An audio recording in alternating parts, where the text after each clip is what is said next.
ဒီနေ့မတ်လ14ရက်နေ့ကပေါ့နော်ကျွန်တော်တို့ဒီကဘာကသတ်မှတ်ထားတဲ့အပြည်ပြည်ဆိုင်ရာမြစ်ချောင်းများနေ့ပေါ့နော်ဒီရဲ့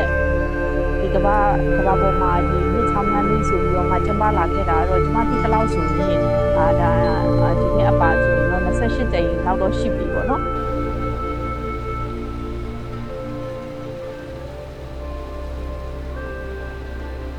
ဒီမြစ်ချောင်းဒီဆိုတာပေါ့နော်တဘာဝကပေးထားတဲ့တန်ဖိုးရှိတဲ့အရာတွေဖြစ်တယ်အဲ့တော့အဲ့ဒီအရာတွေကိုကျမတို့တွေကတန်ဖိုးထားပြီးတော့မှကျမတို့ကထိမ့်သိမ့်ဖို့ဖြစ်တယ်ပေါ့နော်ဆိုတော့တခါတရံကြရင်ကျမတို့ကဒါကိုကြည့်လိုက်တဲ့အခါမှာဟာမြစ်ချောင်းအင်းအိုင်လို့ပြောလိုက်ရင်ကျမတို့ကကျင်ကြီးကျင်ငယ်အမိုက်တွေကိုစွန့်ပစ်တဲ့နေရာအဖြစ်အဲ့လိုမျိုးကိုသတ်မှတ်ပလိုက်တဲ့အခြေအနေမျိုးတွေဖြစ်နေတယ်ပေါ့နော်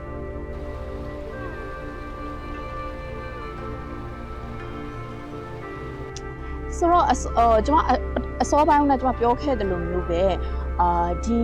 မြစ်ချောင်းတွေပေါ်မှာပေါ့နော်လူတွေရဲ့ဒီမစင်မရှင်လောက်ခဲ့တဲ့အရာတွေရှိတယ်လीနော်ရှိတယ်ဒါလူလောက်တဲ့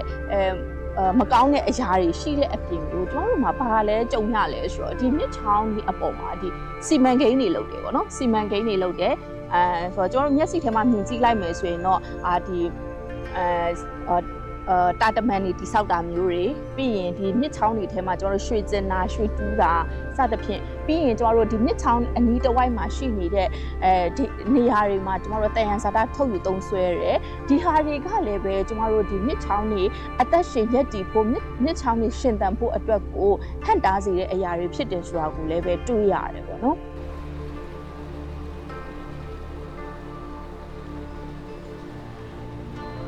ပိုဆိုးတာကအခု2021အာဏာသိမ်းပြီးတဲ့နောက်ပိုင်းမှာဆိုရင်ဒီရဲ့ဒီစီမံကိန်းတွေကပို့ပြီးတော့မှများလာတယ်ပေါ့နော်ဆိုတော့စီမံကိန်းတွေပိုများလာတယ်တယံဇာတထုတ်ယူသုံးစွဲမှုတွေပို့ပြီးတော့မှကြီးမားလာတယ်များပြားလာတယ်အဲ့ဒီအပေါ်မှာကျွန်တော်တို့ကမတရားဘူးဆိုတာသိနေတယ်ဒီစီမံကိန်းတွေကြောင့်ဒုက္ခတွေရောက်နေကြတယ်ဆိုတာသိတယ်ဒါပေမဲ့ဒီအရာတွေပေါ်မှာကျွန်တော်တို့ပြန်ပြီးတွန်းလှန်နိုင်ဖို့ပြန်ပြီးပြောနိုင်ဖို့အတွက်ပေါ့နော်လူထုရဲ့အတန်တဖြည်းဖြည်းနဲလာတယ်ဆိုတာကိုလည်းတွေ့ရတယ်ပေါ့နော်။ဘာကြောင့်နဲလာတာလဲလို့ပြောရင်ကျမတို့မှာအခုလက်ရှိအနေထားမှာကျမတို့ကလွတ်လပ်စွာထုတ်ဖော်ပြောဆိုခွင့်ဆိုတဲ့အရာတွေကကျမတို့နဲလာလို့ဖြစ်တယ်ပေါ့နော်။နဲလာတာနဲ့အမျှပေါ့နော်ကျမတို့ကလူတွေရဲ့ထိခိုက်မှု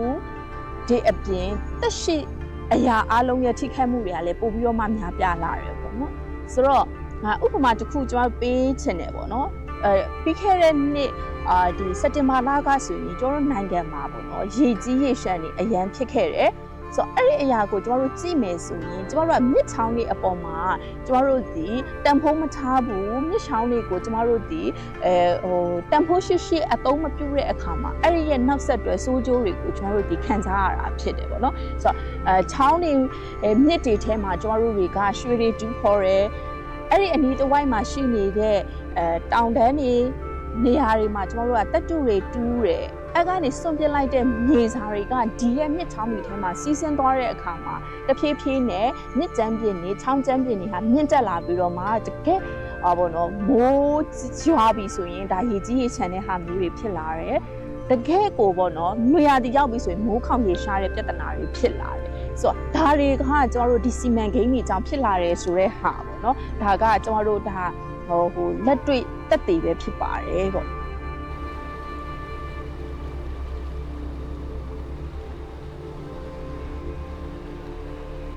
ရှမ်းရှိမှာပေါ့နော်ဟိုရှမ်းရှိမှာဆိုရင်ကျမတို့ဒါဟိုရွှေတွေလည်းတူးတယ်မဂနီစ်တွေလည်းတူးတယ်တခြားတော့တက်တွေလည်းရှိတယ်ပေါ့နော်အခုဆိုရင်ကျမတို့နောက်ဆုံးဒီရွှေတူးတဲ့ဟာပေါ့နော်အဲ့ဆိုကျမတို့ကဒီတာချီလိတ်လို့ပြောလိုက်ရင်တာလီတာချီလိတ်လို့ပြောလိုက်ရင်သူကဟိုနေဆက်ဖြစ်တာကိုနေဆက်ဖြစ်တယ်ပြီးတော့မှသူက3နိုင်ငံဆက်တဲ့ကျမတို့ရွှေ3ကန်ဒေတာလို့ကျမတို့ကခေါ်တယ်ပေါ့ဆိုတော့ကျမတို့အခုအစောဟိုဒီအခုဆိုရင်ကျမတို့တိရတဲ့လောက်ဆိုအရင်ကဒီ2015ဝင်းကျင်လောက်မှဆိုရင်ပေါ့နော်ကျမတို့ဒီတာလီမှာရွှေတွေတူးတဲ့အတွက်ကြောင့်မလို့ကျမတို့ဒီ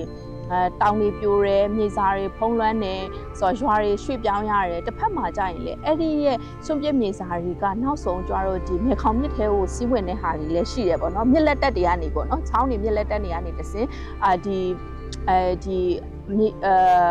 အညစ်အကြေးတွေကစီးဝင်တယ်ပေါ့နော်